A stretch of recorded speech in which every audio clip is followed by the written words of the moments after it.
পৃথিবীর সমস্ত মাদেরকে মাতৃদিবসের অনেক অনেক শুভেচ্ছা ও প্রণাম রইল। পৃথিবীর সমস্ত মায়েরা খুব ভালো থাকুক। আর সব ছেলে মেয়েদেরকে বলছি, তোমরা যতই বড় অফিসার হয়ে যাও না কেন, যতই বড় চাকরি করো না কেন, নিজের মা বাবাকে কোনো দিনও বৃদ্ধাশ্রমে রেখে আসো না, কারণ সবাই একদিন বৃদ্ধা হবে।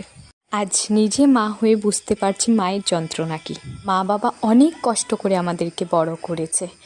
আজ নিজের ছেলেকে যখন বড় করছি তখন বুঝতে পারছি আমার নিজের মা তো অনেক দূরে আছে, আর আজ আমার বড় বাড়িতে ছিল না, তাই আমি নিজেই আমার শাশুড়ি মায়ের জন্য ছোট্ট একটু আয়োজন করলাম। আমার বর একটু অফিসের কাজে বাইরে গিয়েছে, কিন্তু সমস্ত প্ল্যানিং আমরা দুজন মিলেই করেছি।